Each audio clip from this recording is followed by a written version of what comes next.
So Shannon, where are you right now? I'm still in DC. I'm Okay. completing our intern year readiness course all on Oh Zoom, man, but that's what I'll be doing. I have one more week and then we're done. So almost nice. there. Did you guys graduate today, Russell and Nelson? Yeah. Oh, Yeah. We Congratulations. got that young email. Got that email this morning. It was like, yo, congrats, you graduated.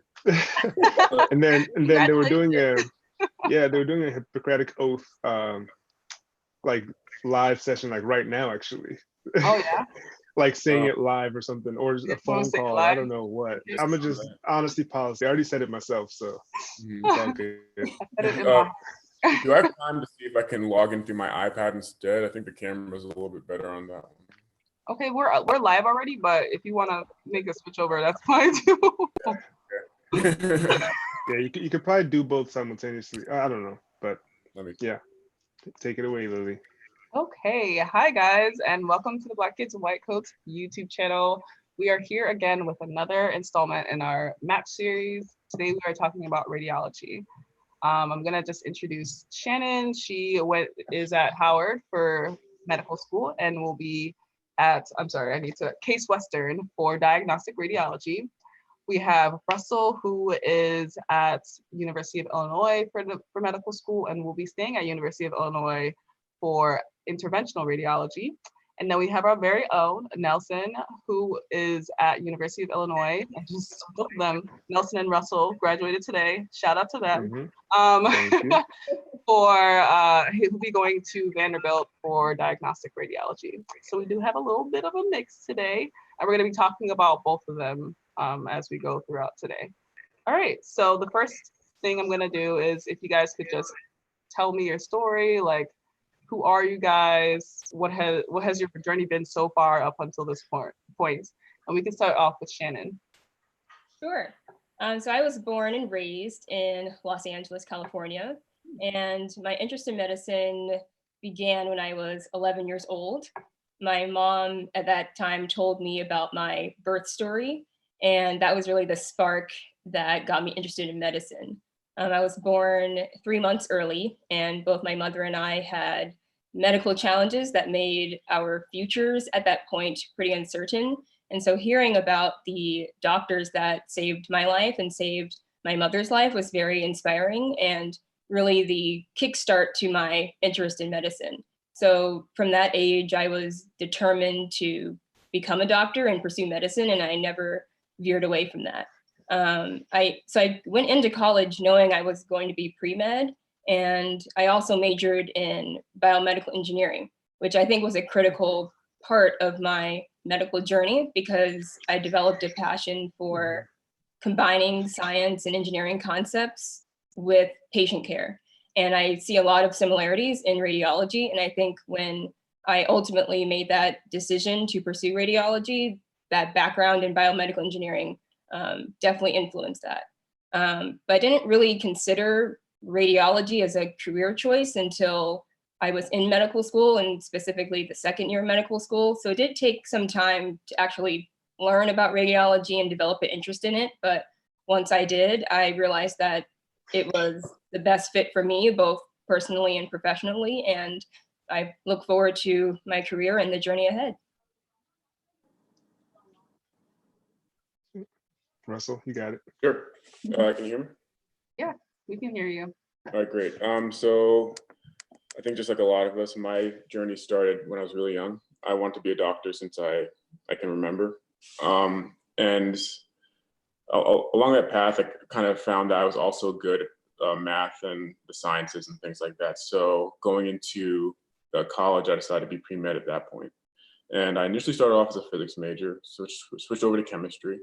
And I ended up being a non-traditional student because I wanted to had my application. I didn't think I was competitive enough to get into medical school right off the bat. So I worked for a year and a half as a paint chemist at Benjamin Moore. And then right after that, I was lucky enough to get into the post-bac program at University of Illinois, which was a great experience. And it prepared me really well for medical school. And it was a conditional acceptance into University of Illinois. And I made it. Yeah. Mm. Yeah. So similar to Russell, I also went through the same post-bac program, but rewinding a little bit, I was born in Nigeria. We moved to the US in 1999. My dad's a family practice physician, mom's a nurse, so I was pretty surrounded by medicine. Um, and I can go, deeper into the story. And in fact, there's an episode way back where I talk about the story further, but I'll skip that in favor of time. Um, Kind of going to my untraditional track. So I went to undergrad at WashU, played football, did all this stuff, was overextended. When it came time to apply, I got zero acceptances to med school.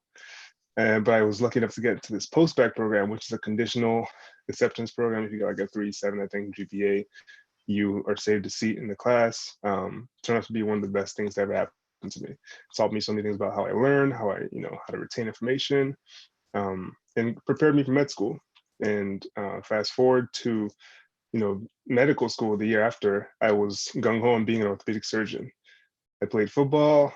I mean, I was very into it. I knew a lot of orthopods, had my fair share of injuries and experiences with them. But comes third year, which is when you are actually in the hospital, I realized after a few ortho surgeries, this wasn't it for me. I loved everybody. I loved the staff of the doctors, but it didn't give me that true feeling. So I then went to emergency medicine. I really like that, still like that. But then I realized personally, the burnout and just how intense and how deep everything is, I know I wouldn't be able to do it permanently for a long time. So kind of serendipitously, during my internal medicine rotation of all places, the doctor would have me go down to the radiology room to follow up on patients, follow up on what, ask them what this scan means, what was your decision making process.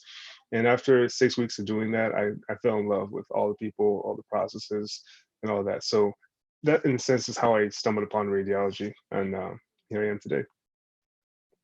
Cool, awesome. It seems like you guys have pretty different stories, and I think we were talking about this before the live stream started, but I think one of the issues that I've noticed is exposure to certain fields, and I think radiology is kind of one of those fields where you don't really get exposed as early on. Especially, I personally haven't had like a rotation in radiology. I had to like email people to shadow if I'm actually interested.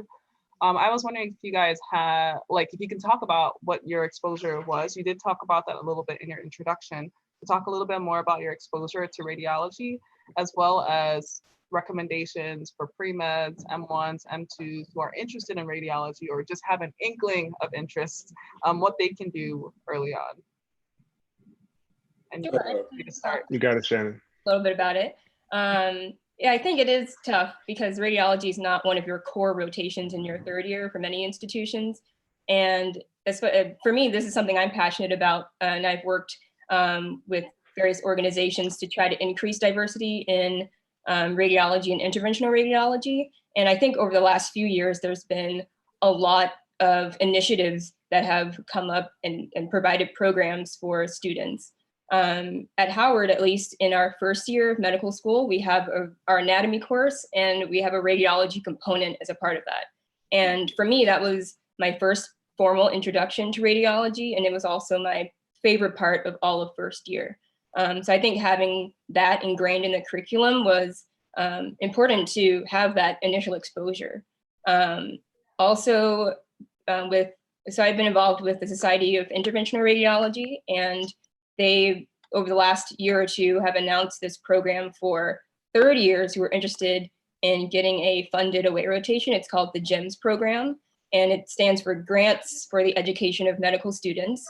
And you can apply for whichever month you can do your away rotation, and you can get funding to do an interventional radiology clerkship at an institution of your choice. So I think that's a great opportunity for third years. And then for first years, which I think is really great, you can get really early exposure to radiology through a summer internship that's run by the American College of Radiology. It's called the PEER program, which stands for Pipeline Initiative for Education or Enrichment in Radiology. And it's for that summer between first and second year of medical school. It's based off of the Nth Dimensions program that has been going on for orthopedic surgery. So I think that's a really great opportunity to get that early exposure. Another way that kind of worked for me was actually through Twitter and social media. So just connecting with physicians and radiologists on Twitter has really helped me to make good connections and actually set up away rotations in radiology. So radiology is very engaged and active on Twitter. So I think just putting yourself out there can really help you to get connections both locally and on the national level, and help you get that exposure that you need for radiology. Awesome. All right, I'll chime in. So for me, like, I agree with Shannon, there are a lot of opportunities out there, and for radiology, for minorities to find interest in radiology. Unfortunately, I didn't make the best use of that on my pathway to radiology. And I'll kind of preface that with how I found it. It's kind of like my personal statement, but the first day of orientation at my school, they had this activity where the whole group participated, where you answered a question and they put you into a part of the room. And they kept on doing that until everyone was in a different section. And after that was done, they labeled each group with, I guess, how much they tended towards a specialty or not. And the group I was in at that point was radiology. So I thought that was funny because I didn't know what radiology was coming into medical school. And then they were telling me, oh, like you have the personality traits of a radiologist. So for me, that's how I actually got interested in the first place. I wouldn't say that I was set at that point, but it was always in the back of my mind thinking, oh, so whenever I got to another specialty, like internal medicine, when I decided I didn't like it, I came to the conclusion, oh, well, maybe they were right and radiology is for me. Going into my in the second semester of second year, I was kind of fixed on general surgery. UIC is really big on anatomy and all these things. So I wanted to be kind of like general about everything I did, and I wanted to also be procedural. And but going to third year, that's when I realized after my surgery rotation that I probably wasn't the best suited for surgery. It was I had done this like big. I was a part of this big hernia surgery, and after that I was like, this is not interesting enough for me. And around that same time, it was kind of serendipitous. I got this email from the interventional radiology department at my school, and it outlined this research year where what you would do is that you would take a year off, do research, and also do a master's in the School of Public Health here. And they outlined like everything that you would do and all the opportunities you'd have to get immersed in the field. And I'd heard about interventional radiology the year before, and the procedural part of that, along with the radiology part from all the way from my first orientation, got me interested that way. And so I had a full year last year of like being mentored by like great people in the IR department. And then also having the time to go to different conferences around the area, because IR in particular has a bunch of like symposiums that are all over the place and they hold them all the time. So I went to one called the Midwest Interventional Radiology Medical Student Symposium around this time last year. And that's when I got to see program directors and, you know, get my feet wet with letting them see me and learning more about the field. And then that was kind of how I just formed my personal pathway into finding radiology and IR.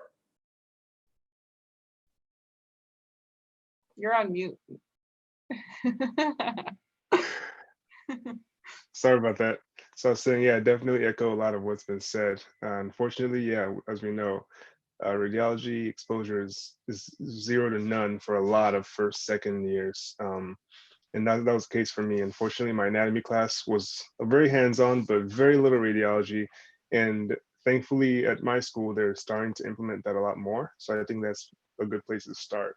And it's, it could be better, ideally you get exposure earlier in college, right? A lot of these people know what they want to do, what they want to go into, sometimes even in college, but we'll take M1 year. So if your anatomy class has that, really dig into it, really explore it, see if it's something you like. If you do like it, then seek out people, right? Try network, seek out radiologists, maybe if you have a professor who's one, anybody at the med school, at the hospitals. And one thing I know is that a lot of radiologists, they love to teach, and as in any field, you have professors or doctors who love teaching, who don't, but try to seek one out. and ask them. They're usually very, very open to at least putting you on some resources they have, or just being a mentor. And as Russell said, yeah, having these conferences are a very good place as well. I know RSNA, Radiological Society of North America, it's free for medical students. So if you are a medical student, even if you're a first year and you are interested, go there, check it out. There are a lot of cool stuff going on there. You can find a mentor. You can just, broaden your horizons about the field. But this specific topic was actually part of the research I've been doing this past year. So trying to expose, junior high schoolers, even, med students, college students to radiology, and figuring out where these gaps are, like why radiology specifically is not out there. So that's ongoing, and and I think it's a hot topic, just trying to increase this exposure. So hopefully we'll have more answers soon, but work is being done, and I think a lot of good tips have been shared already. So yeah, awesome. Thank you guys so much for the tips. Hopefully you guys are all listening and follow some of these. So I just wanted to go a little bit more big picture before we dive into like the application process and everything. Can you tell me the difference between diagnostic and interventional radiology, why you chose one over the other? And then we have a question from the YouTube channel. How is the job market for radiology, and is a fellowship required for either of these specialties? If you don't know the answer, it's also fine, but yeah. What I heard on the trail from people who are actually in the process of becoming like full-on radiologists is that at this point in time, a fellowship's almost like necessary. I did hear of one PGY5 who was going out into the workforce without a fellowship, but I think that's the exception, not the rule in that case. So at this point, after you finish your radiology residency, you do typically go on to another fellowship. The difference between, and I'll just chime in again on the difference between IR and DR. So IR traditionally was just another fellowship, and when I say IR, interventional radiology, just another fellowship after radiology. It wasn't until recently that they wanted to make it an integrated residency, and that was mostly because they wanted to try to increase the clinical aspect of it, because they wanted to make sure they can hold on to their patients and admit patients and make it more of a clinically based specialty, instead of just being technicians that someone says, oh, go put a port in this person, or go do this, go do that. So in that effort, they made the integrated IR residency, and I think that only started, I want to say like within the past 5 or 6 years, where they started admitting classes. And the curriculum's a little bit different because of that. So what you'll end up doing is that you'll do IR rotations earlier on in your medical career, and then also in your residency, and also in the last 2 years, you'll start to integrate a few more course rotations, like surgical rotations. So you might end up doing a transplant rotation. You might end up doing SICU and things like that, just to make sure that you're better prepared to take care of your own patients. And going into IR directly is not the only way to get there. There's a complicated pathway, which I'm not sure how pertinent it is to go into detail, but I can, if at some point, if someone has a question on that. But you can still get into a diagnostic residency and end up in IR. Shannon?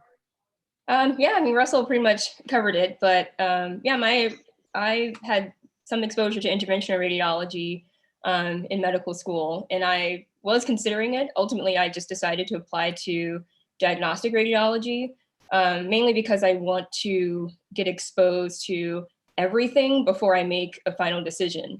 And I felt that, at least for me personally, going into an integrated, or applying for an integrated IR spot, meant that I had to commit to that pathway earlier than I was ready for. So I anticipate that I could consider the other 2 pathways that are available for diagnostic radiology residents to still pursue interventional radiology if that's what I ultimately decide to do.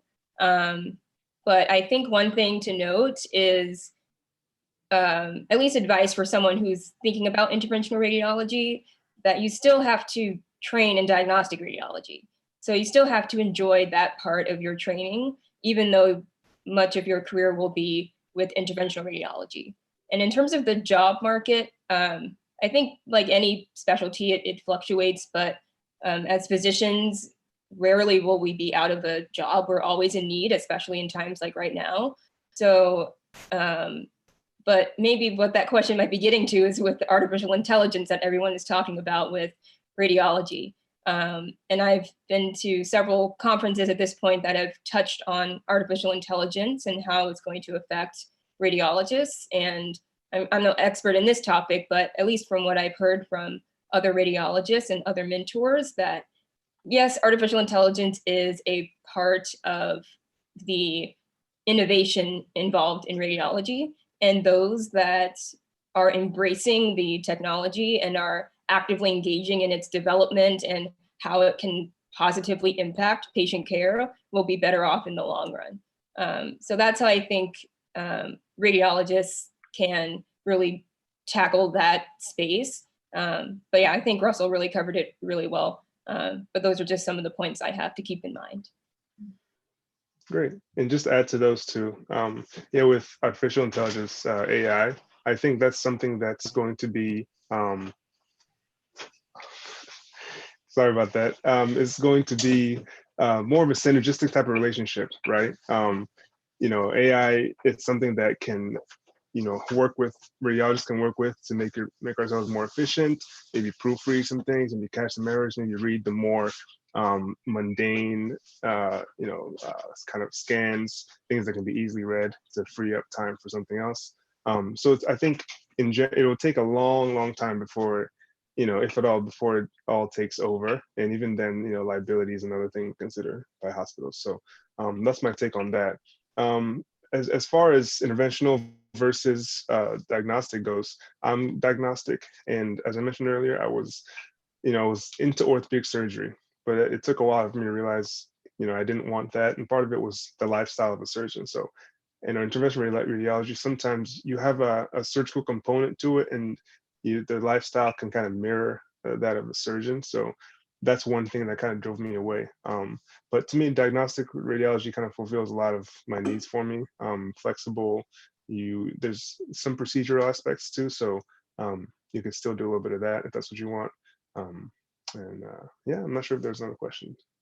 No, not much else. And Yeah, thank you guys for, Russell. And just to say one thing, a common analogy that I heard on the interview trail when bringing up AI was flying a plane. There's autopilot on a plane, but I'm not sure if anyone would feel comfortable with the plane just flying itself. You know, and that's where that is. So the idea is that you have, like Nelson was saying, this synergistic relationship between the operator and the machine working together to make it more efficient overall, rather than completely wiping it out. And that's why there's such a big push to do research like fueled by radiologists, so that we can kind of control that path.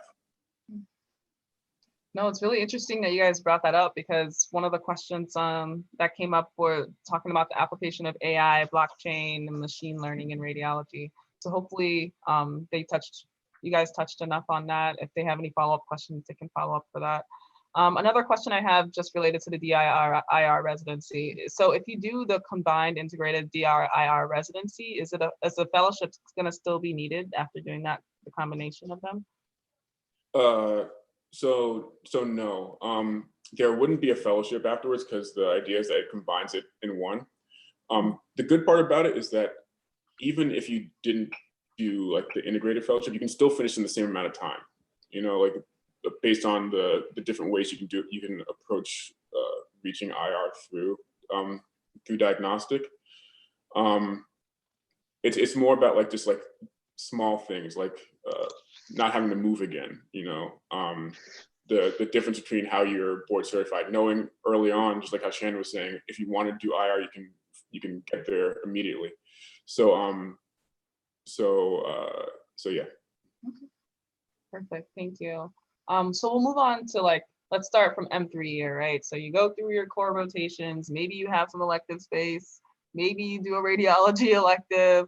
So how do you kind of navigate that? Like, So from third year moving on to fourth year, how did you decide what to do for your fourth year rotations?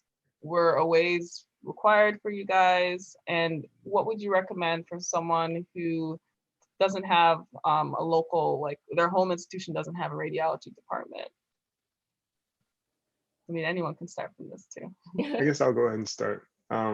So I did discover radiology late, so I had to jump on the ball quickly. So I right away signed up for a radiology elective and actually took one my third year. That kind of solidified everything after my internal medicine experience. Then, kind of serendipitously, I happened upon this funded away rotation up at UW Seattle. They had a very good package where, it's for underrepresented minorities, fully funded. They could just write you a $2,500 check straight up. No receipts needed, nothing. Went there, it was amazing. Loved it up there. It was during the summer of Seattle. Got to experience all the good sides of it. And the hospital was amazing. Staff was amazing. Learned a lot of good things. So that was all.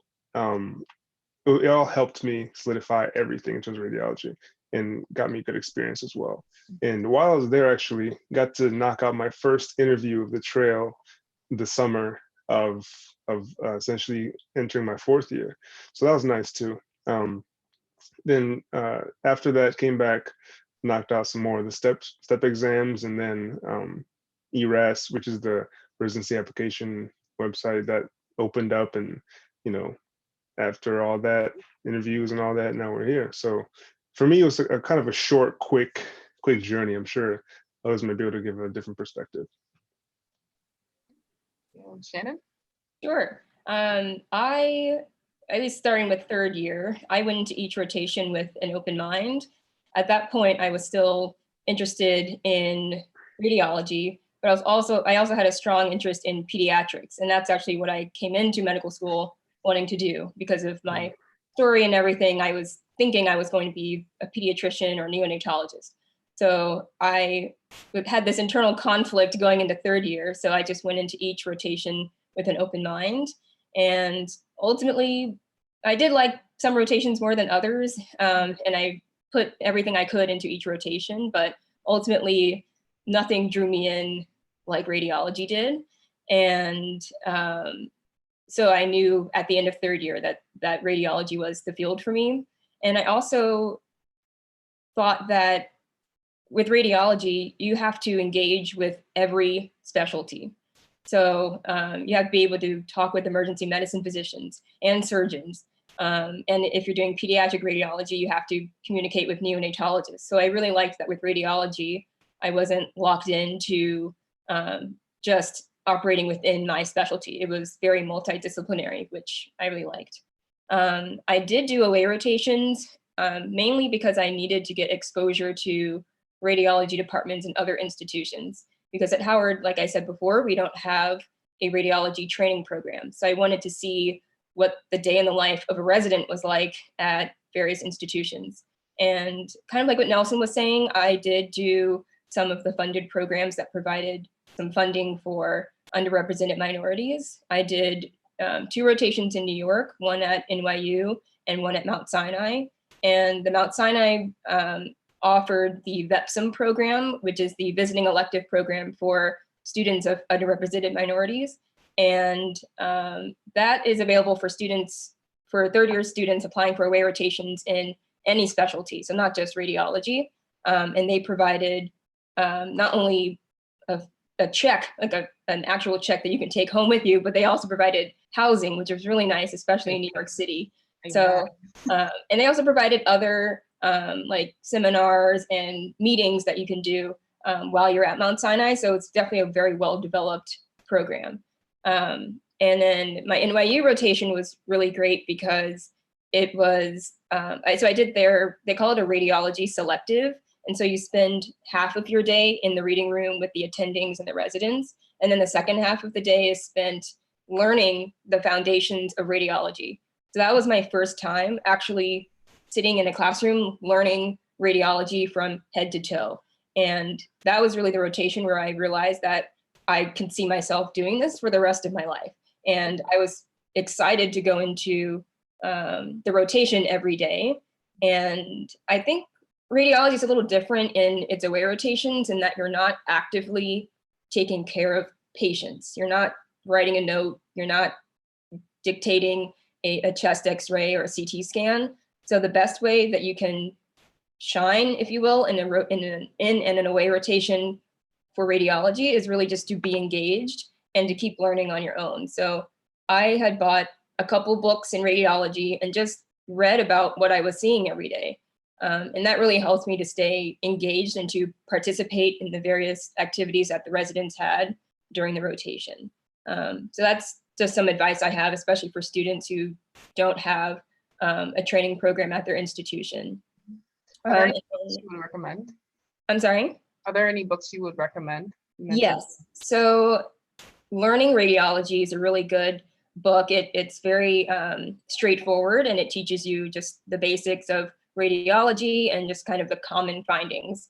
And then another book I got was Foundations in CT, which talked about everything that you would find in a CT scan. So those are just two of the books that I found, but there are so many online resources for radiology, like Radiopedia, Radiology Assistant, Ant Mini.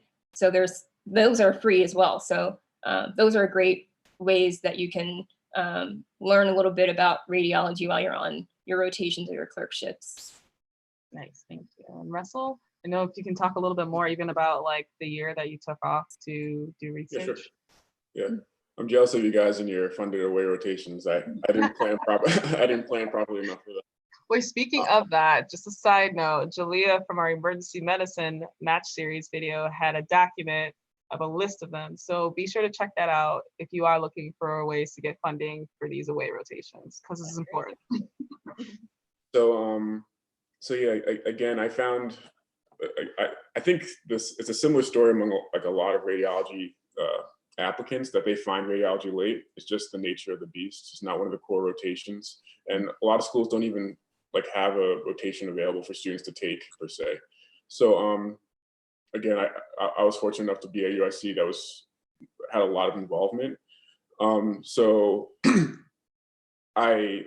to pick up on my story from before, I finished my surgery rotation. I took that pretty early in my third year. I think I took it in like late September to October. And so after that was done, that's when I realized that I wasn't going to do any of the other core rotations I had lined up afterwards. Those weren't going to be my career choice. And since I found out about the year off that I could take, that's when I kind of went gung-ho into that pathway. So I applied to it, and it wasn't until, this was just school dependent. My school is really involved in IR, so that's how they had the opportunity. But at the same time, if a year off was something that you did want to do, I'm pretty sure there are some schools that offer like outside research opportunities, and you can always make your own path and make your own research opportunity by reaching out to the right people.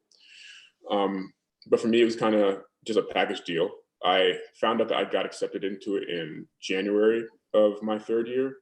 And so from that point on, that's when I was kind of coasting a little bit. I was like, well, I don't have to prepare for ERAS. I don't have to apply to away rotation. So I'm going to just go into this year and take it. So what I did is I'm pursuing a master's in clinical and translational sciences at my school.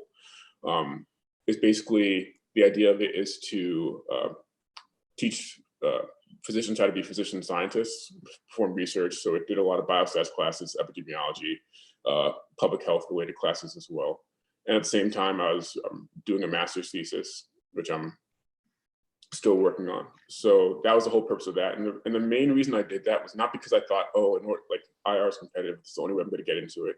It's more because I thought I found IR so late. I wanted to make sure that the programs realized that I was invested into it, that I wasn't just hopping on because it was something new and sparkly, you know? So I wanted to prove to other people, as well as myself, that IR was something that I had a vested interest in. Mm-hmm. And the best part about it is that my mentor at the time said, when I asked him going to the program, like, what if I decide after this year that I don't like IR anymore? He said, well, that's fine. We want you to pursue whatever will make you happy. And no matter what, getting masters, doing research, there are skills that will help you no matter what you go into. So that's what I did for that year. And then towards the end of that year, that's when I started to apply for away rotations. For me, I did one at Emory and I did one at Georgetown in DC. And the main reason I applied to those places was because I knew they had great IR programs. And I also knew that I wanted to establish myself in different regions of the US that I wanted to go to. So I want to, when I sent in my application, my idea behind it was, well, I don't have that many relations in the South. Why would they think I want to go to someplace like that? So that's why I want to have on my resume, here's a Southern place. And same thing with the East Coast. I'm from the East Coast, so I wanted to have them know I'm willing to go back to the East Coast. So that was the main thing for those choices. Again, unfortunately, I didn't get paid for it. It was straight out of pocket, but they were definitely worth it for sure. It worked out. Yeah, for sure it did. Most definitely did. Okay, so thank you guys for that. And we can move on to kind of like the application, right? So ERA, as we said, is a residency application. How did you what are the different components? What do you feel like is really important for radiology, both diagnostic and interventional?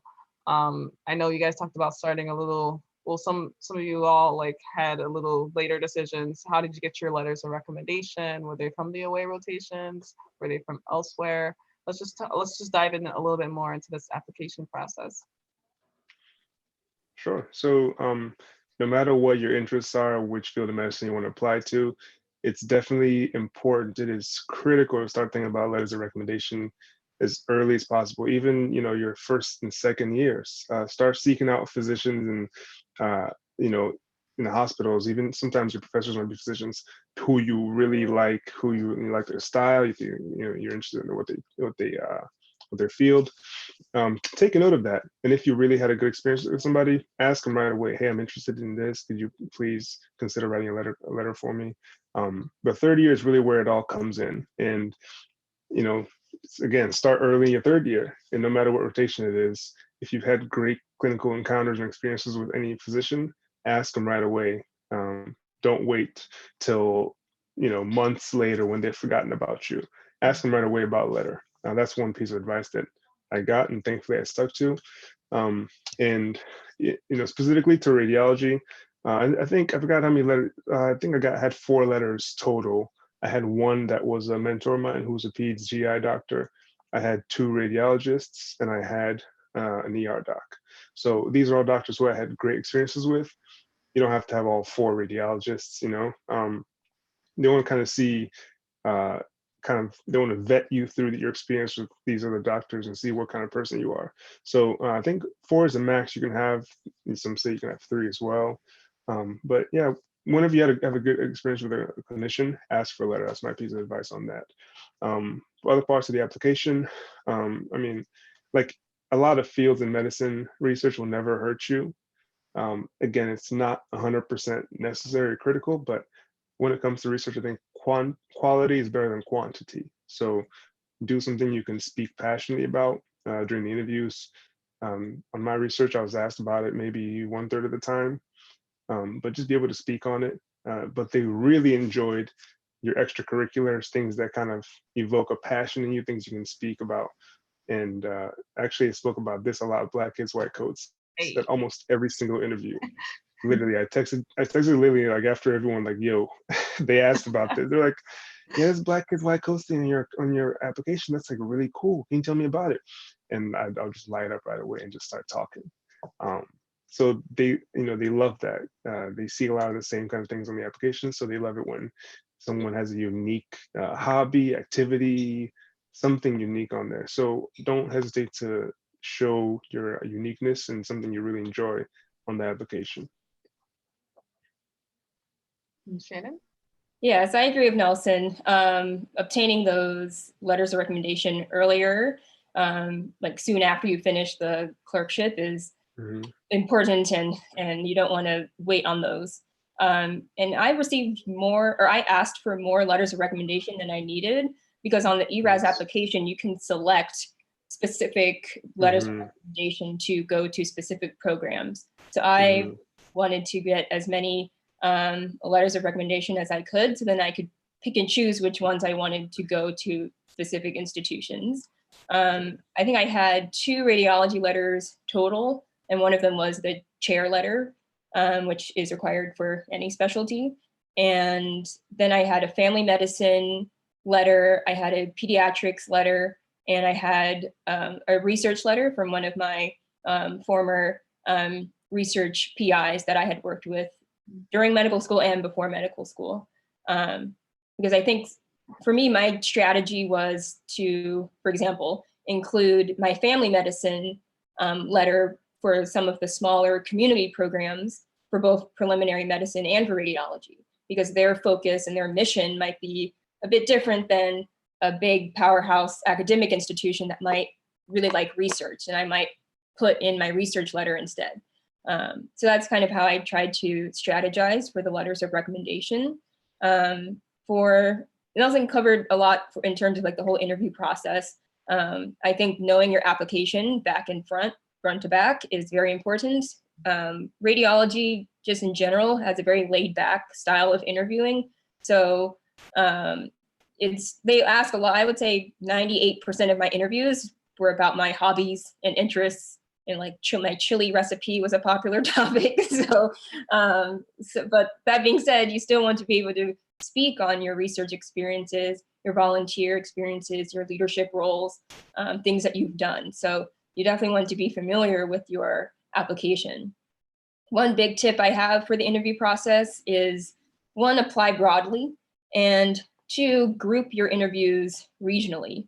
So for me, I'm on the East Coast now, and I applied all over. I applied on the West Coast, I applied in the Midwest, I applied on the East Coast.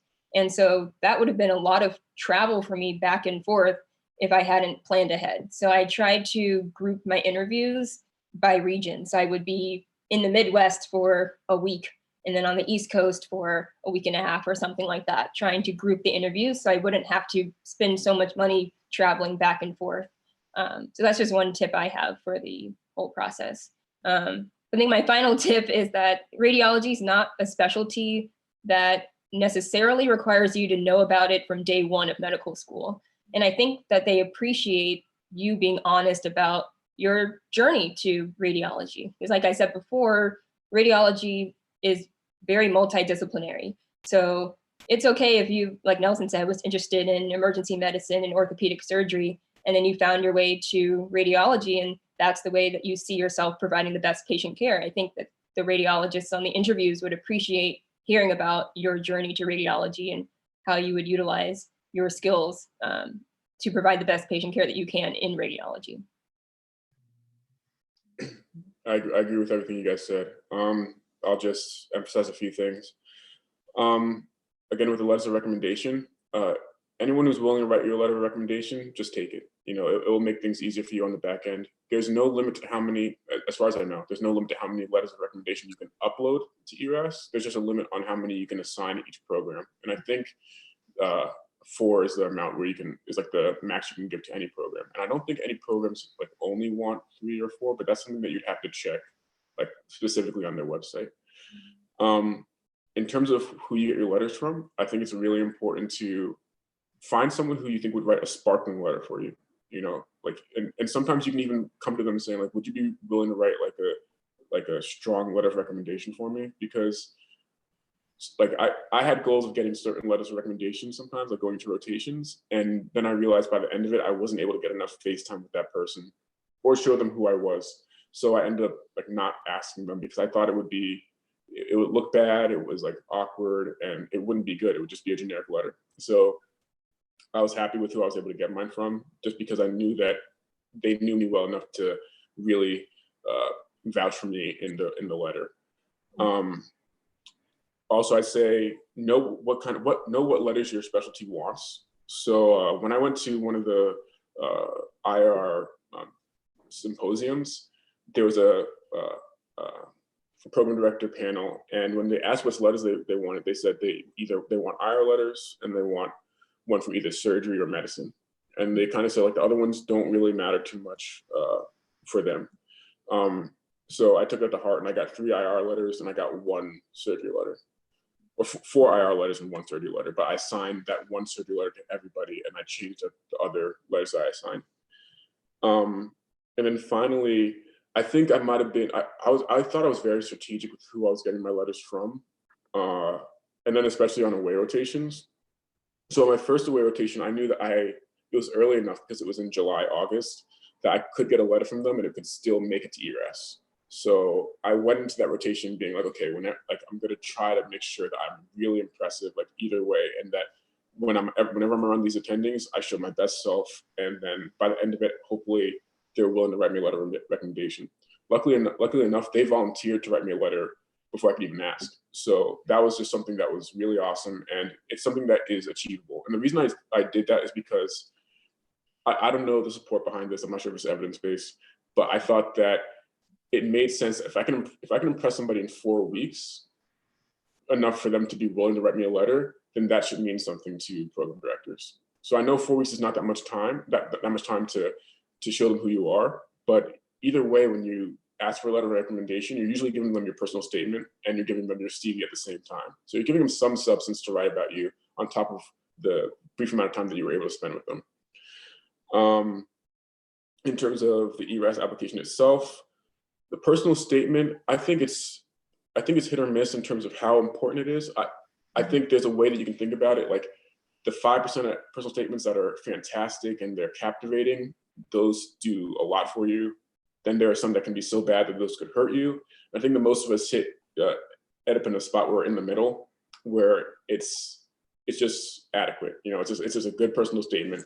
The most important thing I think about it, since most of it's going to end up in that area, write something in there that they can ask you about, because that's basically what my personal statement was used for. They asked me about the things that they thought and that were really interesting, and there were topics to discuss. And the same thing happened with my hobbies section. They love the hobbies, so they can ask you questions. And it's not really like those personality questions that you get in radiology. I didn't receive those that much. They're just mostly, oh, like, how are you? Like, how'd you find radiology? Oh, this interesting thing on your application. Like, I wrote that I like bike repair. So they always ask me like, oh, you like repairing bikes? I'm like, yeah, it's an interest of mine. Like, oh, you like songwriting? Yeah, that's an interest of mine. So it just took up time in the interview just for them to get to know you. Mm-hmm. And then just make sure you start ERAS pretty early. The last thing you want to do is, it's really tough to put it all together, and you're never going to be happy with it when you submit it. But at least leave yourself enough time that it's good enough. Awesome, thank you for that. And I know you guys really talked a lot about letters of recommendation, so I'm guessing that they're very important to the application process. I know you touched a little bit on personal statement, as well as, I don't know if you guys can touch a little bit on test scores and all of that, and how you kind of felt going in, because I know it's becoming more of a competitive field. So, well, it is very competitive. So I guess even if someone has a suboptimal step score, how do you recommend kind of approaching interviews and the application process? Yeah. Either way, just present your best self. Be realistic, but also present your best self and kind of believe in your sauce, right? So there's an average score. It's like what, 240, 241 for diagnostic. I'm not sure what it is, around there. For interventional, it's a little higher. Is it 245 around there? Yeah, right. But either way, well. Prepare. Yeah, right. You can kind of see here. Prepare as best as you can. Present your best, give your best effort. But then kind of that's it. All right. Well, you've done all you can. Present your best score. I was personally below average for step one, but still, you got to present your best package. Like, I don't know.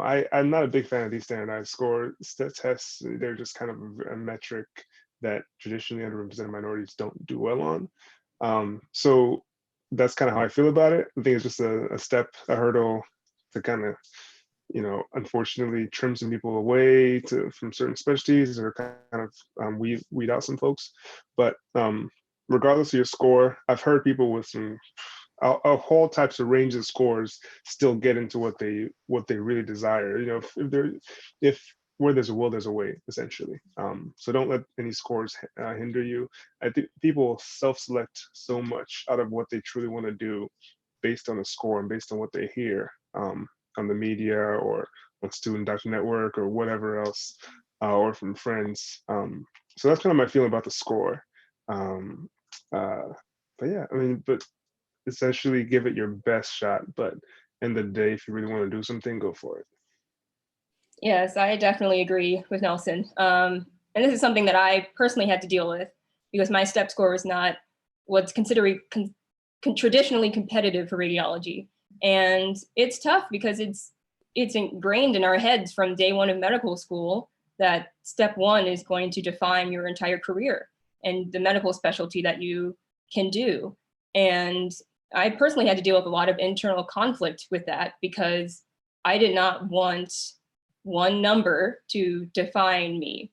And it took a lot to have to set that aside.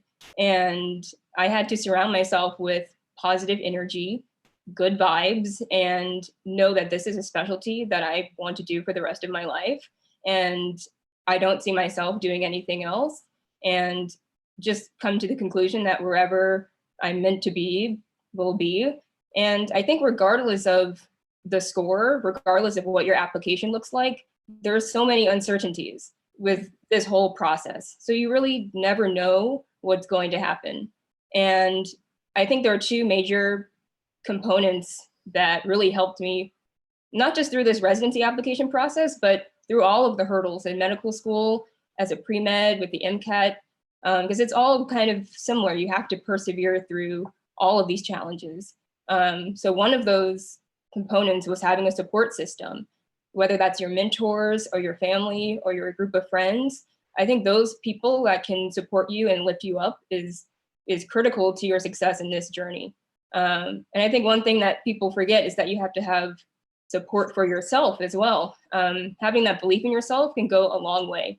For me personally, I've lived by this quote. It's been pinned up on my bed since I was in high school. It's if you believe in your power to do great things, you will. And that's been something I've lived by since I was a teenager, and it's helped me get through all sorts of hardships in life and in this medical journey. And then a second part that I think is especially important for underrepresented minorities and students from underrepresented backgrounds is finding people that look like you who have been through similar challenges. There have been many physicians that I've met along the way. In Los Angeles, we have the Association of Black Women Physicians, and that was the first time I ever saw a Black female physician. And that was instrumental in my confidence and just finding the strength to apply to medical school in the first place and know that there are people who have succeeded and gone through challenges and made it to the other side. And similarly with the residency application process, there are doctors out there who have overcome significant challenges in their academic life or their personal life and made it out the other side. So platforms like this one, it's so inspirational to be able to see or have other students see people like us who have made it despite challenges that we faced in our life. So I think just being able to see other people who look like you, who have been able to do it, gives you the confidence to do it yourself. So I think that goes a long way. Definitely. Thank you so much. And I do want to echo that y'all are mentors, virtual mentors for people at this point in time. And I thank you guys so much for your time. Russell, did you have anything else to add to that before we move on? just real quick. I had a mantra like all through medical school, and it was that I just wanted to do well enough that I got my foot in the door. Mm-hmm. And I think that was like the biggest motivator for me to perform at a certain level, just to make sure that I wasn't just shooting myself in the foot, because you don't need a 260 and 270. I know it's not going to matter for future classes for step one, but step two is still going to be standardized with three-digit scores. But you don't need these crazy scores to get everything going, because your application is a whole. You don't do all of that work for nothing. At the end of the day, I was really happy with my step one score. And a big part of that was because I knew what my goal was, and I knew that, again, it was do well enough that I can get myself in the door, and I'll let the rest of my application do the rest. And I also approached the whole application process as being it being like complete. I didn't want there to be any weaknesses. I want to be very well rounded. So that was only one part of the puzzle. You know, I had talked with a friend before like when I was choosing what specialty I want to go into, and he kind of broke it down to me really well, because he could tell that I was kind of nervous about applying and things like that. And he said, if you reach match day and you open up your letter and you're not happy with where you went, what would you blame it on? And at that point, that's when I said, I think I have a deficiency in the research department in terms of, again, me having a complete application. Like there was just a big black hole there. So that's why I want to fill that hole. So I think standardized tests are just one portion of it. And like Nelson was saying, I can't agree more with the whole idea that there's huge self-selection in this whole process. I think we take ourselves out of the competition a lot just because people keep on saying in our ears, you know, like you need this, you need that. At the end of the day, we're going to be in your profession a lot longer than you're going to be in medical school. So you got to really think about the long-term goal.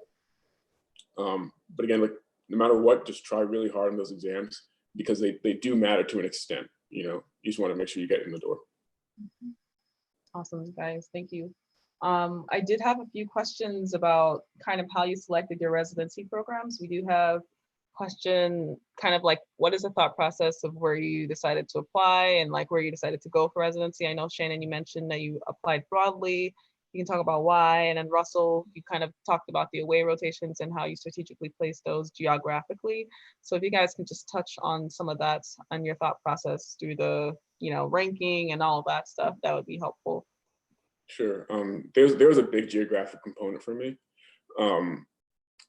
Every residency is different, but radiology in particular, you have to think about it as being a 5-year long residency at the minimum. And for IR, it's 6. So I was thinking that wherever I'm going to end up there for a very, very long time. With that in mind, I want to end up around places where I had connections. My sister's in DC, so I did an away rotation in DC. I'm already established in New Jersey because that's where I'm from. I'm in Chicago right now, along with my partner. So that's why I was thinking like those are the main hubs of places that I want to be. And then the surrounding areas. So I didn't apply anywhere west of Chicago. I only applied from here to the East Coast, and then I didn't even go that south. Like I didn't apply to anywhere in Florida. I didn't apply anywhere in Texas. So I was very concentrated that way. That's also why doing my away rotations was really important in terms of the location. I felt like an away rotation, no matter how good the institution was, I felt like an away rotation on the West Coast would have been a waste because it wouldn't have been a place I want to go to. What else? I think one thing that I would change about how I applied for away rotations is that very IR specific. I think the average amount of spots in each place is probably somewhere between 1 and 2. You know, so when you're trying to, if you had a goal of going to one place in particular, you might as well try to do an away rotation there, because they probably have like 8 students who did an away rotation there. They probably have 3 or 4 students from their own program who are applying. Yeah. And so if you think about that, that's 11 students who had a significantly more face time with those attendings, those nurses, like everyone who's associated with that program than you did. You know, so you have to be like really impressive in order for them to pick you over that group of people. And a lot of places that I saw, especially in the big cities, I feel like they chose people who they knew. So that's something to think about if you're doing a away rotation.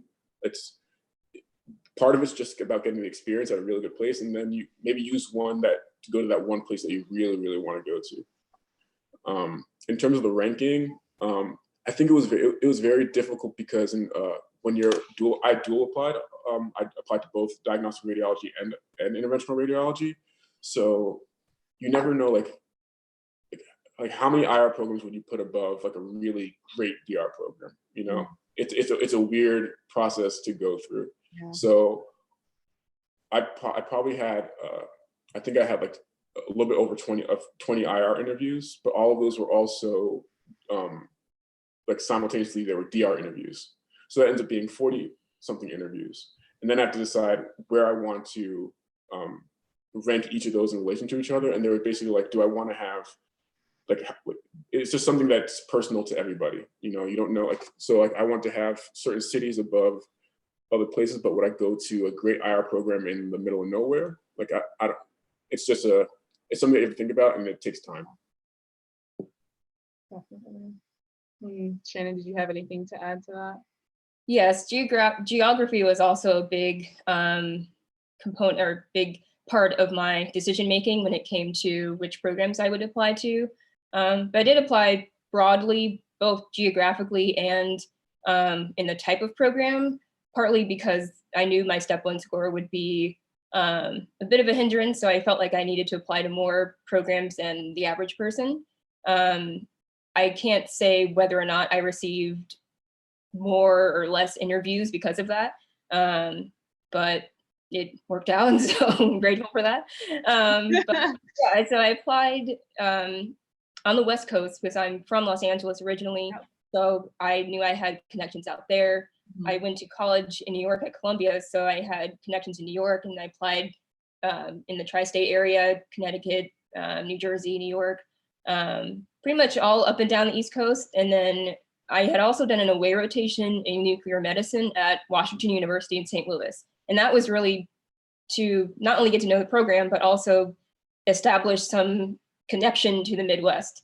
And I thought that that would help me. And so I also had interviews in the Midwest as well. Cleveland, Chicago were the main hubs where I had my interviews in the Midwest.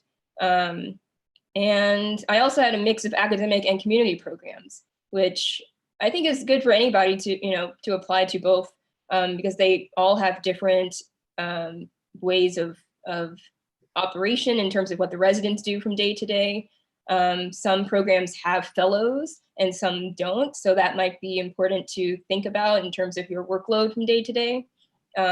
Another big consideration for me was fellowship opportunities later on, because I know I want to subspecialize. Right now I'm thinking pediatric radiology, maybe even pediatric interventional radiology. So I knew that having a program that would provide excellent fellowship placements was important. And so looking at that on their websites also helped in my decision making as well. But Russell covered pretty much everything that I would want to say about the strategy there. Nice. Yeah, personally, I applied not as broadly as you did, Shannon, mostly in the Midwest, but I did extend myself a little bit, one in the East Coast, or a couple in the East Coast, a couple in the West Coast. Went up as far as Minnesota, down as far as I think Florida, but yeah, mostly kind of in the central, kind of Midwest-ish US. And one thing I wanted to really focus on in terms of where I ultimately wanted to end up at was diversity. I mean, diversity is lacking in all fields of medicine, but specifically radiology is pretty bad. And so I learned pretty quickly, at each interview, I was either the only minority, or if I was lucky, those were more. And then, regardless of staff and faculty and all that stuff. So, Vanderbilt was the first place where it was palpable in the air. Like, there was so much diversity there. I had an interview by at least by 2 Black radiologists, and then I saw several residents who were Black or minority. So that instantly left a great kind of impression, and they kind of kept that impression up all the way through. So that's kind of why that was one of my main choosing points. And of course, it's an amazing program. So that's kind of that's what I used to choose, essentially. And we have a question for you, Nelson. Are you aiming to do the radiology leadership program at Vanderbilt? Yes, I am.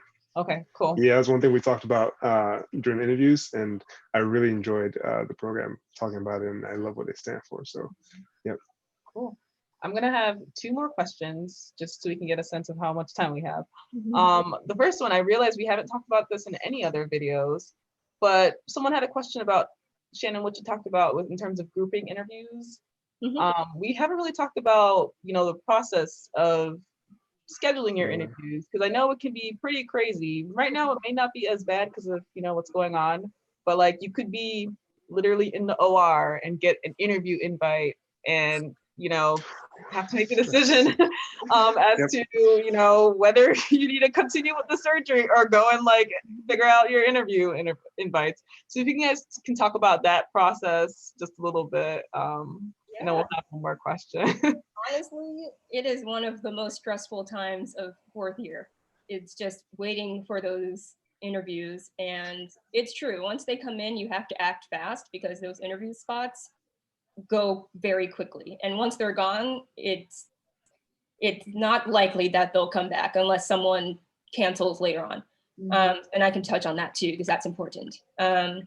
So when you receive an interview invitation, you'll get it through email. And usually it's a group of dates that you can pick from, sometimes from October all the way to January. And you just have to pick one that works for you and finalize that date for yourself. So in terms of grouping my interviews, once the interviews started trickling in, I had a calendar and I kept track of where I was going to be on specific days so that the next interview I received, depending on where it was regionally, I would try to put that close to another interview in that same region. So that's how I was able to group my interviews. Of course, schedules, there's always scheduling conflicts.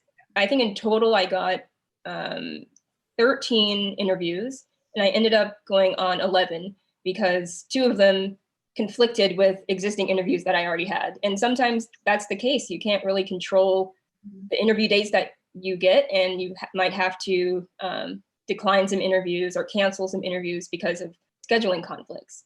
And that's normal.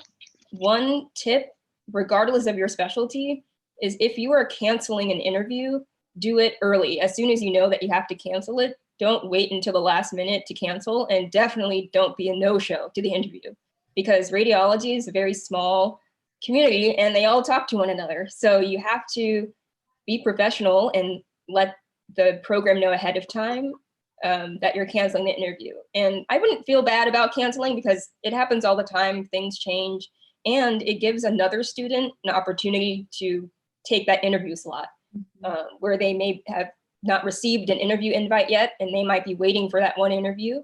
And so being able to be proactive and tell them early that you're going to cancel may give another student an opportunity to interview there. So that's one tip I have. But yeah, it's definitely stressful waiting for those interview invites. So you have like several emails that are kind of standard interview invitation emails. And so I start those as VIPs. So I got a special ringtone every time I got an email from one of those sites. And for me, I was on my away rotations while I was receiving interviews.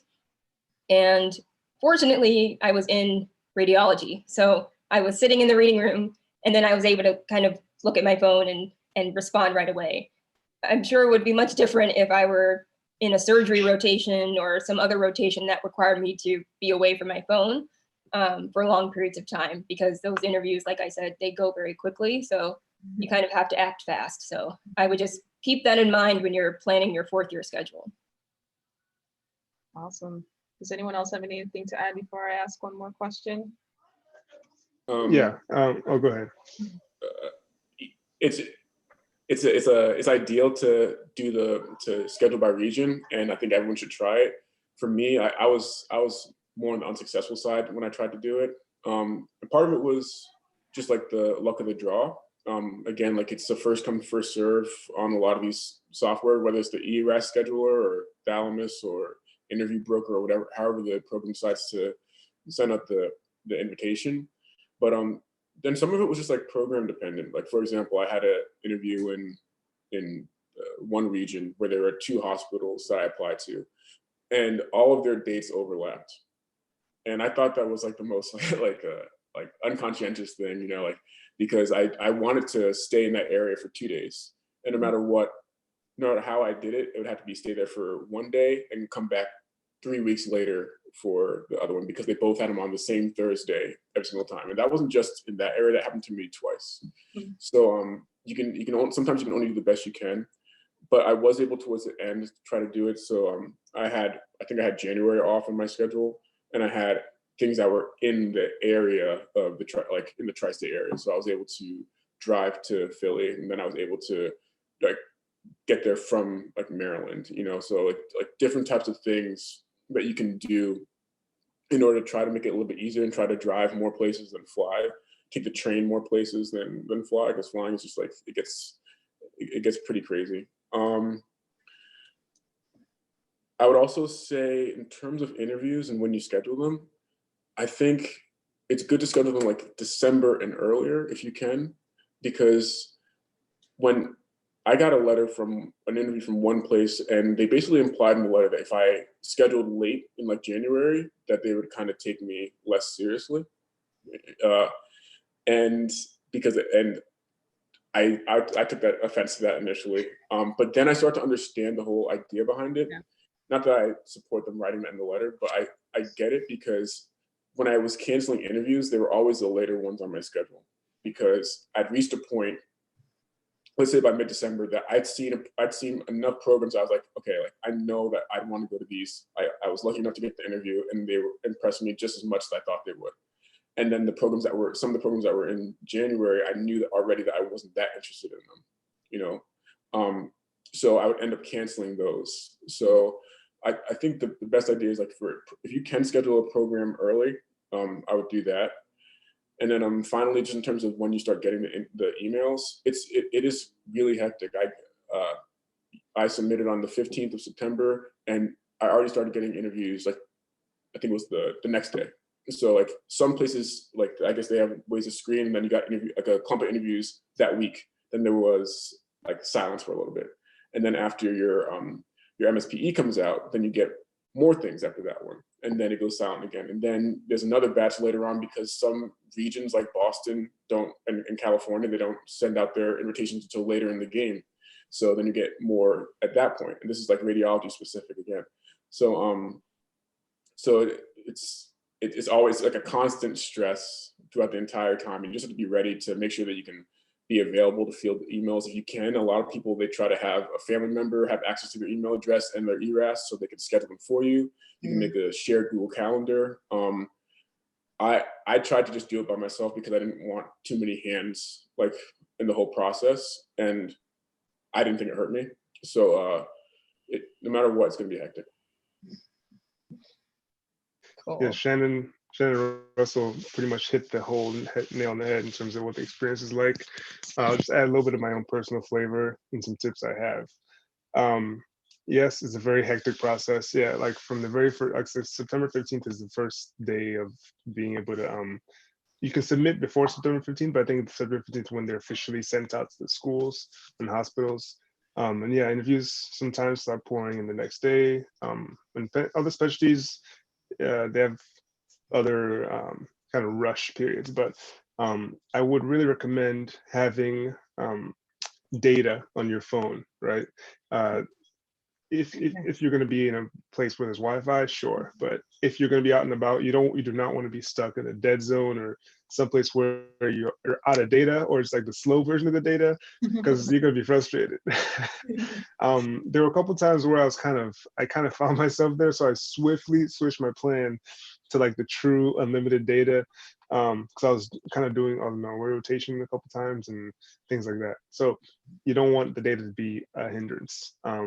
And as Shannon said, yes, like you want to click on those emails as soon as you get them, because those spots do vanish sometimes, like really quickly. Let's see what I said. Also, for me personally, since I applied in such a close, or I got interviews and accepted interviews in such a close kind of region, I was able to drive to probably 90% of my interviews. So that saved me, headaches in terms of packing, no limit on my weight, no limit on what I could take really. So it was really nice. I had my personal space. I could, listen to a podcast or audiobook on the way, and I could kind of do some sightseeing as well. But do be careful if you do drive, because on one of my drives to Kansas, I almost hit a deer. And I have the footage. I have a dash cam, so it caught some of my in-cab audio, and it was pretty funny to listen to it. I do also, if you have friends in any of these regions, try to ask them if you can stay, crash the night, save a couple bucks. Otherwise, Airbnb is pretty good as well. In some schools, in some hospitals actually do offer like a hotel for one night. So that comes in pretty handy. Yeah, that's kind of all I have. Just enjoy the process. It is hectic, but once you start getting interviews, it kind of becomes a little, you dust yourself off a little bit. It's a little kind of builds your self-esteem. And to schedule them, I use the note on my phone. Kind of pretty archaic, but I just use a note right down the school and the date. And so I had the dates right there. So whenever I got an interview request, I'd kind of cross-check with the dates that are available with my notes. And you can do it with a calendar like Shannon did, or have family do it. There's tons of different ways, but either way, you'll get through it. Can I just add one thing about preliminary interviews? Since that's another layer of this whole radiology process. I was very selective when choosing my preliminary year. I only applied to preliminary medicine, but you can also do preliminary surgery or a transitional year. Preliminary year is kind of, can you explain a little bit of what that is? Sure. So several specialties, including radiology, require a preliminary year of medical training before you actually start your desired specialty residency. So it's basically just 1 year in internal medicine or general surgery, or a transitional year where you can see a lot of different specialties. And that's what you would be doing for your first year after graduating from medical school. And you apply for that at the same time as your radiology specialty. So you're going on more interviews, you're submitting maybe another letter of recommendation or a different personal statement. I personally use the same personal statement and the same letters of recommendation, but people do it in different ways. But that's also something to consider when you're applying, because that's just more programs that you have to apply to. But like I said, I was very selective. I only applied in the tri-state area and in California for my preliminary year. I ended up matching into UC Irvine, so I'll be going back home, which is nice. And so but you can decide however you want about where you want to do that preliminary year, because it is only 1 year. So you can have an adventure and, go to Florida if you want, or some other state and try something new. But that's just that 1 year before you start your residency training in your desired specialty. Nice. I will say real quick, I did use the same personal statement. I just kind of went through and took out the word radiology, and so kind of a little protest. So I took out radiology and kind of fixed it up a little bit, because these programs know, but I just didn't, don't want to leave radiology there, because it's like, oh, they didn't even care to take the word out. You gotta pretend to not pretend, but no, you don't have to pretend to want to go into medicine, because they know that a lot of them they're like a preliminary branch to their internal medicine program. So there's not like you're pretending and then you sneak in and say, oh, see ya after a year, They know. A lot of programs have like dedicated interview days sometimes for preliminary and transitional year students. So interesting. Sometimes they forget though. Sometimes they think, you have to remind, they think you're there for an internal medicine rotation or residency interview. I'm like, yeah, I'm actually here for just a preliminary year interview or transitional year interview. Yeah, so. Nice. Yeah, I applied to prelim surgery because a lot of places encourage it. I didn't write a different letter. I'm like, I was gonna play games and act like I wanted to, like I wanted to do it. I really love. Oh, you did? You did or didn't? No, I didn't. No, they knew what was going on, But I guess to speak on the preliminary surgery year, I only applied to 8 places because I didn't think that prelim surgery was going to be that competitive. Funny enough, I didn't hear back from any place until December or January, and that was one place that I heard back from. What I ended up finding out when I talked to the advisor at school, and I was panicking I didn't have a prelim interview yet, was that a lot of the prelim surgery places fill their spots through the SOAP. So that's the supplementary offering something. I forgot what the AP stands for. Maybe application process. I don't know.